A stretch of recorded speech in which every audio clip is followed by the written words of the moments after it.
الجاهلون قالوا سلاما والذين يبيتون لربهم سجدا وقياما والذين يقولون ربنا اصرف عنا عذاب جهنم إن عذابها كان غراما إنها ساءت مستقرا ومقاما صدق اللہ مولانا العظیم۔ میرا محترم بزرگوں اور عزیز بھائی، یہ سورہ فرقان کا آخری رکوع ہے، اور اس کے اندر اللہ تعالیٰ نے اپنے خاص بندوں کی صفات کو بیان فرمایا۔ 13 صفات بیان ہوئی ہیں۔ جن لوگوں میں یہ صفات ہوں گی وہ اللہ کے خاص اور مقرب بندے ہوں۔ تو اس میں سے پہلی صفت بیان کی گئی وہ عباد الرحمن، یعنی اللہ کے بندے۔ اور بندہ ہونا کس کو کہتے ہیں، عبدیت کس کو کہتے ہیں، اس کی کچھ تفصیلات کل گزری۔ پھر مفسرین نے لکھا ہے کہ یہاں اللہ تعالیٰ کی صفات میں سے اہم ترین صفت الرحمن لائے، عباد الرحمن، رحمان کے بندے۔ اللہ تعالیٰ کی تو بہت سی صفات ہیں، یہ صفت کیوں لائے؟ تو لکھا ہے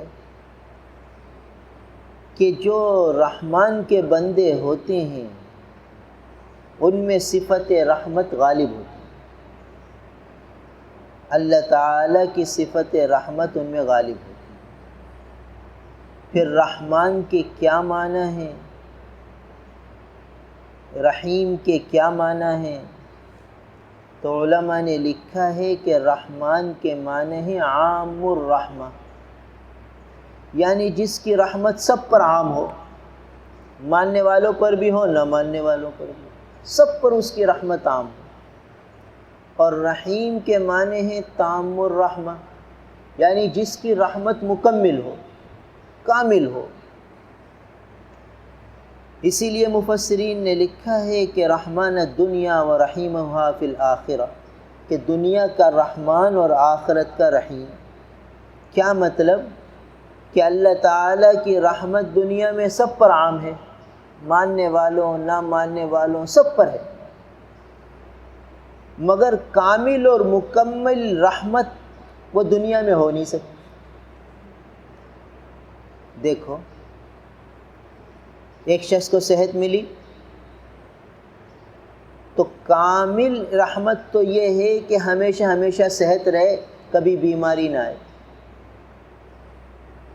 اب ایسا دنیا میں ممکن نہیں، یہاں تو ازداد کا مجموعہ ہے، بیماری بھی ہے، صحت بھی ہے، جوانی بھی ہے، بڑھاپا بھی ہے، زندگی بھی ہے، موت بھی ہے، راحت بھی ہے، مصیبت بھی ہے، یہاں تو ازداد ہے۔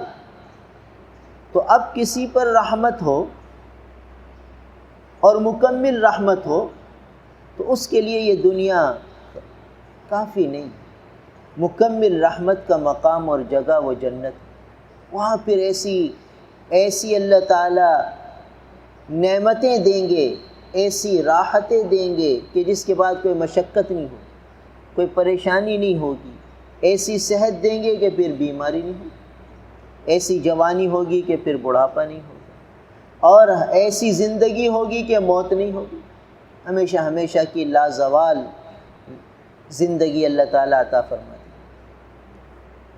تو اس لیے یہ دنیا مکمل رحمت کا مقام نہیں ہے، مکمل اور کامل اور اکمل رحمت جو ہوگی وہ جنت میں ہوگی۔ اس لیے ہر ایک کو کوشش کرنی ہے کہ وہ اللہ کے تعالیٰ کی صفت رحمت کا پرتو بنے۔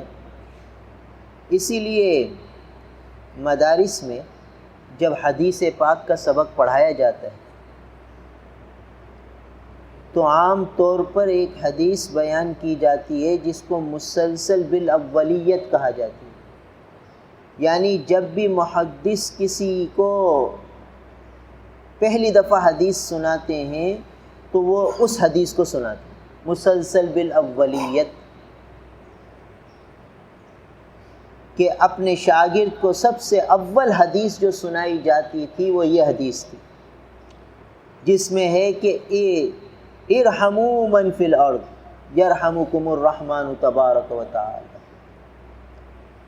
کہ تم زمین والوں پر رحم کرو تو آسمان والا تم پر رحم کرے۔ یہ حدیث مسلسل بالاولیت ہے، یعنی ہر محدث اپنے شاگرد کو جب یہ حدیث سناتا تو دوسری احادیث مبارکہ سنانے سے پہلے یہ حدیث سناتا کہ زمین والوں پر رحم کرو، ان کے ساتھ نرمی اور شفقت کا معاملہ کرو، ان پر سختی اور ان پر شدت کا معاملہ نہ کرو۔ تو یہ سبق ہے اس بات کا کہ ہر بندے کے اندر رحمت ہونی چاہیے، شفقت ہونی چاہیے۔ لہٰذا جب اللہ کے بندے خاص بندے بن جاتے ہیں تو بعض اوقات ان پر رحمت کا اتنا غلبہ ہوتا ہے کہ جانوروں تک پر بھی وہ رحمت کرتے ہیں۔ انسانوں پر تو کرتے ہی کرتے ہیں، جانوروں پر بھی رحمت، ان کی اتنی شفقت کا غلبہ ہو جاتا ہے۔ ایک بہت بڑے محدث کا قصہ لکھا ہے، پہلے زمانے میں قلم اور دوات ہوتی تھی تو وہ قلم اور دوات سے احادیث مبارکہ لکھتے تھے، تو اب قلم سے انہوں نے دوات نکالی اور لکھنے لگے کہ ایک مکھی آئی اور قلم پر آ کر بیٹھ گئی اور دوات کو چوسنے لگی۔ اب ان محدث پر صفت رحمت کا غلبہ ہوا، انہوں نے سوچا کہ یہ اللہ تعالیٰ کی مخلوق ہے اور پیاسی ہے، اگر میں قلم چلاؤں گا تو اڑ جائے گی، اس کی پیاسی رہ جائے گی، لہٰذا قلم روک لیا اور وہ مکھی خوب سیر ہو کر پھر اڑ گئی۔ جب وہ اڑ گئی تو پھر اب اپنے کام میں لگ گئی، حالانکہ کام کیا کر رہے تھے؟ حدیث مبارکہ کو لکھنے کا کام کر رہے تھے، کوئی عام کام نہیں تھا، بہت عظمت والا کام تھا، مگر اس کو روک دیا۔ یہ صفت رحمت تھی۔ انتقال ہو گیا، کسی نے خواب میں دیکھا کہ حضرت کیا معاملہ ہوا، فرمایا کہ بس وہ ایک نیکی کام آ گئی۔ حدیث مبارکہ لکھ رہا تھا تو ایک مکھی آ گئی تھی، اس کی پیاس بجھا دی تھی، وہ اسی پر کام بن گیا اور اللہ نے مغفرت فرمائی۔ تو جب اللہ کے بندے اللہ کے بندوں پر شفقت کا معاملہ فرماتے ہیں تو پھر یہ معاملہ بڑھتے بڑھتے اللہ کی ہر مخلوق کے ساتھ ہو جائے، پھر وہ کسی مخلوق کی پریشانی دیکھ نہیں سکتے۔ بہرحال یہاں تک بات پوری ہوئی، یہ ایک صفت مکمل ہوئی۔ دوسری صفت الذین یمشون علی الارض ہونا، کہ رحمان کے جو خاص بندے ہیں وہ ہوتے ہیں جو زمین پر عاجزی سے چلتے ہیں، انکساری کے ساتھ چلتے ہیں، اکڑتے ہوئے نہیں چلتے۔ یعنی اللہ تعالیٰ کے بندوں کی ایک خاص اور اہم صفت یہ ہے کہ ان کے اندر عاجزی ہوتی ہے، انکساری ہوتی ہے، تواضع ہوتی ہے، اپنے آپ کو کچھ سمجھنا نہیں ہوتا۔ علماء نے لکھا ہے کہ انسان ظاہر اور باطن سے مرکب ہے، دوسرے الفاظ میں کہہ دیجئے کہ جسم اور روح سے مرکب ہے۔ تو احکامات شریعت کچھ کا تعلق وہ باطن سے ہے اور کچھ کا تعلق ظاہر سے ہے۔ نماز پڑھو تو نماز یہ ظاہر ایک شکل ہے نماز کی، پھر اس کے اندر خشوع پیدا کرو، اس کا تعلق باطن سے ہے۔ رسول اللہ صلی اللہ علیہ وسلم کی بعثت مبارکہ کا اہم مقصد وَيُزَكِّيهِمْ، کہ وہ ان کا تزکیہ کرے، ان کی روح کو پاک اور صاف کرے، ان کے باطن کو سدھارے سنوارے۔ یہ رسول اللہ صلی اللہ علیہ وسلم کی بعثت مبارکہ کا اہم مقصد تھا۔ 4 مقاصد بیان ہوئے کہ وَيُعَلِّمُهُمُ الْكِتَابَ وَالْحِكْمَةَ وَيُزَكِّيهِمْ اور يَتْلُو عَلَيْهِمْ آیَاتِهِ۔ ایک تو تلاوت قرآن تلاوت آیت، رسول اللہ صلی اللہ علیہ وسلم کی بعثت مبارکہ کا اہم مقصد قرآن پاک کی تلاوت کرنا اور لوگوں کو تلاوت سنانا۔ تو بعثت مبارکہ کا مقصد ہے قرآن پاک کی آیتوں کو پڑھنا، مستقل تلاوت کا حکم ہے۔ اور دوسرا مقصد یعلمہم الکتاب، کہ ان کو کتاب کی تعلیم دیں، قرآن کی آیتیں بھی پڑھائیں، اور دوسرا قرآن کی آیتوں کو کے مقصد کو سکھائیں۔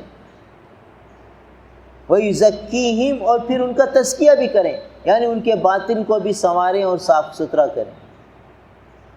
تو دیکھو کچھ بیماریاں انسان کے جسم کو لگتی ہیں، کچھ بیماریاں انسان کے باطن کو لگتی ہیں۔ تو باطن کی بیماریوں سے بھی انسان کو بچانا ہے اور ظاہر کی بیماریوں سے بھی بچانا ہے۔ ظاہر میں بیماری ہوئی تو آدمی ڈاکٹر کے پاس جاتا ہے، ڈاکٹر کے پاس جاتا ہے کہ بھئی اس کو کھانسی ہے، اس کو نزلہ ہے، اس کو بخار ہے، اس کو ٹائیفائڈ ہے، اس کو ٹی بی ہے، اس کو کینسر ہے، اس کو بلڈ پریشر ہے، تو ڈاکٹر کے پاس جاتا ہے۔ پھر ڈاکٹر اس کا علاج کرتا ہے، اس کو ادویات لکھ کے دیتا ہے، مختلف قسم کی دوائیں اس کو دیتا ہے، یہاں تک کہ وہ مستقل اپنے طبیب کی ہدایت پر عمل کرتا ہے تو شفا پاتا ہے۔ تو ایسے ہی کچھ روح کو بیماریاں لگتی ہیں۔ ان بیماریوں میں سے ایک اہم ترین بیماری وہ کبر کی بیماری، تکبر کی بیماری، اپنے آپ کو بڑا سمجھنے کی بیماری۔ اب یہ تکبر کی بیماری کیسے ختم ہو، اور اس بیماری کے مقابلے میں جو صحت ہے وہ عاجزی ہے، انکساری ہے، تواضع ہے، وہ کیسے حاصل ہو؟ یہ اللہ والوں کی خاص صفت ہے، تواضع اور عاجزی۔ اور جو اللہ تعالیٰ کے نافرمان ہیں ان کے پاس ہوتا ہے تکبر اور بڑائی۔ لہٰذا شیطان کو جو راندہ درگاہ کیا وہ تکبر نے کیا، بڑے پن نے کیا کہ میں بڑا ہوں، میں آگ سے بنا ہوں، یہ مٹی سے بنا ہے، اور آگ کا خاصہ ہے اوپر ہونا، مٹی کا خاصہ ہے نیچے ہونا۔ مٹی کو اوپر پھینکو تو نیچے آئے گی، آگ کو نیچے جلاؤ تو اوپر جائے گی۔ آگ بلندی کو چاہتی ہے، مٹی پستی کو چاہتی ہے، تو یہ تو مٹی سے بنا ہے اور میں آگ سے بنا ہوں، تو سجدہ تو مجھے کیا جانا چاہیے جائے کہ میں اس کو سجدہ کروں۔ تو یہ تکبر تھا۔ کائنات کا سب سے بڑا گناہ اور سب سے پہلا گناہ یہ تکبر ہوا ہے، جس نے پھر اس کو راندہ درگاہ کر دیا، اللہ کے دربار سے رسوا ہو کر نکل گیا۔ تو اس کے مقابلے میں ہے عاجزی اور انکساری، تواضع اور للہیت۔ لہٰذا حضرت آدم علیہ السلام سے لغزش ہوئی تو فوراً فرمایا ربنا ظلمنا انفسنا وان لم تغفر لنا وترحمنا لنکونن من الخاسرین، ربنا ظلمنا انفسنا۔ تو عاجزی اس کو کہتے ہیں کہ آدمی اپنی خامی، اپنی کوتاہی کو قبول کر لے، مان لے۔ تو جب آدمی ہر وقت اپنی خامیوں پر نگاہ رکھے گا پھر تکبر نہیں ہے، اور جب خامیوں پر نگاہ نہیں ہوگی تو پھر تکبر آئے گا، اپنے آپ کو بڑا سمجھے۔ تو ایک بزرگ جا رہے تھے، ایک نوجوان ملا اور بڑا اکڑتا ہوا چل رہا تھا۔ بزرگ نے پوچھا کہ بھئی ایسے نہ چلو، اکڑتے ہوئے سینہ تان کر نہ چلو۔ تو اس کو غصہ آ گیا، کہنے لگا تم مجھے نہیں جانتے میں کون ہوں؟ کہاں جانتا ہوں، کون ہوں؟ کہا بھئی ابتدا میں تو ایک گندا پانی کا نطفہ تھا، پانی کا قطرہ تھا، ناپاک اور نجس، یہ تیری ابتدا ہے، جانتا ہوں میں تجھے، تو کون ہے؟ اور آخر میں تو مردار اور نجس ہو جائے گا، سڑا ہوا ایک تعفن والا جسم ہوگا تیرا جو قبر میں سڑ رہا ہوگا، اور اس بیچ تو پیٹ میں نجاست لیے ہوئے گھوم رہا ہے، اچھی طرح جانتا ہوں تو کون ہے۔ اول بھی نجاست، آخر بھی نجاست، اور درمیان کی زندگی میں بھی نجاست کو لیے پھر رہا ہے۔ ایک سبق دے دیا کہ جب آدمی کی اپنی خامیوں پر نگاہ ہوگی تو پھر وہ اکڑے گا نہیں، اپنے آپ کو بڑا نہیں سمجھے، اور جب خامیوں پر نگاہ نہیں ہوگی تو نہ معلوم اپنے آپ کو کتنا اونچا سمجھ لے گا، سمجھے گا میں ہی سب کچھ ہوں، سب مجھے سلام کریں، میں کسی کو سلام کیوں کروں؟ اگر کوئی سلام نہیں کرے گا تو اس کو غصہ آ جائے گا، فلاں نے مجھے سلام بھی نہیں کیا۔ بھائی اس نے سلام نہیں کیا، تم کر لیتے؟ یہ نہیں سوچتا کہ میں نے بھی تو نہیں کیا۔ اس پر شکایت ہوتی ہے کہ فلاں نے مجھے سلام نہیں کیا۔ اس نے سلام نہیں کیا، آپ کو کرنا چاہیے، آپ کر لیتے۔ وہ جواب نہ دیتا، وہ اس کا فعل تھا، آپ کو سلام کرنے کا ثواب مل جاتا۔ اور علماء نے لکھا ہے کہ یہ جو سلام میں پہل کرتا ہے تو اس کو عاجزی اور انکساری ملتی ہے، عاجزی اور انکساری اس کو ملے گی جو سلام میں پہل کرے گا۔ تو بہرحال عاجزی اور انکساری یہ ایک اہم ترین وصف ہے، اور اللہ تعالیٰ کے بندوں کی خاص صفت ہے کہ وہ اپنے آپ کو کچھ نہیں سمجھتے۔ تو جو بھی اپنے آپ کو کچھ سمجھتا ہے پھر اس میں بگاڑ آنا شروع ہوتا ہے۔ یہ جو آج کل معاشرے میں بگاڑ ہے نا، اس کی اہم وجہ یہ ہے کہ ہر ایک اپنے کو بڑا سمجھتا ہے۔ ایک آدمی کے پاس پیسے ہیں نہیں، مگر شادی کرے گا تو قرضے بھی لے گا اور زکاتیں بھی لے گا، اور اپنا نام بڑھانے کے لیے کہ میں نے اتنی اچھی شادی کی ہے اور اتنے اچھے میں نے اپنی بیٹی کو سامان دیا۔ یہ جو جذبہ ہے کہ میری بیٹی کو میں اچھے سے اچھا سامان دوں، یہ بڑا پن ہے۔ بھئی جو ہے چپکے سے دے دیا، یہ ہے تواضع۔ نہیں ہے تو نہیں دیا، ہے تو دے دیا، اور ظاہر کرنے کی، دکھانے کی، بتانے کی ضرورت ہی نہیں۔ اور جو یہ جذبہ ہے کہ بھئی میری ولیمہ ایسا ہو اور شادی ایسی ہو اور گھر میں یہ چیز ایسی ہو اور ویسی ہو، اور اسی کے اندر رہتا ہے، یہ ملتی ہے تو خوش ہوتا ہے، نہیں ملتی تو پریشان رہتا ہے، اور اپنے آپ کو احساس کمتری میں مبتلا کر لیتا ہے۔ ہر وقت دوسروں کی چیزوں کو دیکھتا رہتا ہے اور اپنی چیزوں کی پر شکر کرتا نہیں ہے کہ کیا کیا دولتیں اللہ نے دے رکھی۔ تو یہ سب بگاڑ فساد آتا ہے کب؟ جب آدمی میں تواضع نہ ہو، اور جب تواضع ہوگی تو سمجھے گا میں تو مٹی کا بنا ہوا، اور مٹی کو مٹی میں ملنا ہے، تو مٹی کو کوئی چیز ملی تو بھی ٹھیک ہے، نہیں ملی تو بھی ٹھیک ہے، بس یہاں سے تو ایسے ہی گزر جانا ہے، اور اس کو گزرگاہ سمجھے گا، اور اپنے ظاہر کو بنانے کی فکر نہیں کرے گا، باطن کو بنانے کی فکر کرے گا۔ تو بہرحال تواضع کہتے ہیں اپنے آپ کو کچھ نہ سمجھنے کو، اور تواضع حاصل ہوتی ہے اپنی خامیوں پر نگاہ رکھنے کو۔ تو جب آدمی خامیوں پر نگاہ رکھتا ہے تو آہستہ آہستہ اس کے اندر عاجزی انکساری آنے لگتی ہے، اور جب عاجزی انکساری جس میں آ جاتی ہے پھر لڑائی جھگڑے نہیں ہوتے۔ یہ جو شوہر اور بیوی میں جھگڑے ہوتے ہیں وہ وہاں ہوتے ہیں جہاں بیوی سمجھے کہ میرا ہولڈ ہونا چاہیے، اور شوہر کہے کہ میرا ہولڈ ہونا چاہیے۔ تو جب دونوں اپنے اپنے ہولڈ حاصل کرنے کی کوشش کرتے ہیں، یہ تکبر ہے۔ اور جہاں ایک میں عاجزی آ جائے، ایک میں تواضع آ جائے، ایک میں اپنے آپ کو کچھ نہ سمجھنا آ جائے، وہ گھر چل پڑتا ہے، وہ پھر گھر اچھے چلتا ہے۔ تو جہاں لڑائی جھگڑے ہوتے ہیں شوہر اور بیوی میں، غور کریں گے تو یہی تکبر سامنے ہوگا، تواضع کا نہ ہونا ہوگا۔ اور جہاں ایک دب کے چلتا ہے، مان کے چلتا ہے، وہاں گاڑی صحیح چلتی ہے، یہ تواضع ہے۔ تو جہاں تواضع ہوگی وہاں جھگڑا نہیں ہوگا۔ لہٰذا دیکھ لیجئے، دو موٹر سائیکل والے تیزی سے گئے اور دونوں نے بریک لگا دی، ٹکر ہونے سے رہ گئی۔ اب ایک غصے سے دوسرے کو دیکھتا ہے، دوسرا بھی غصے سے دیکھتا ہے، تو جھگڑا ہوتا ہے، کہتے ہیں تیری غلطی ہو، کہتا ہے تیری غلطی ہے۔ ہر ایک نے دوسرے کو غلط سمجھا، اپنے کو صحیح سمجھا، جھگڑا ہو گیا، سر پھٹول ہو گئی۔ اور اگر ایک کہتا ہے بھائی معاف کر دو، تو دوسرا پھر خاموشی سے چلا جاتا ہے۔ تواضع آئی تو جھگڑا ختم ہوا، تواضع نہیں آئی، اکڑ آئی تو جھگڑا بڑھا۔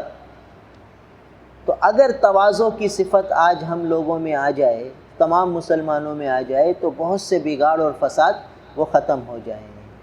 تو بہرحال یہاں یہ اللہ تعالیٰ کے نیک بندوں کی اہم صفت بیان ہوئی، الذین یمشون علی الارض ہونا، کہ وہ لوگ جو زمین پر عاجزی کے ساتھ چلتے ہیں، انکساری کے ساتھ چلتے ہیں، اپنے آپ کو کچھ نہیں سمجھتے، بہت کچھ ہوتے ہوئے اپنے کو کچھ نہیں سمجھتے۔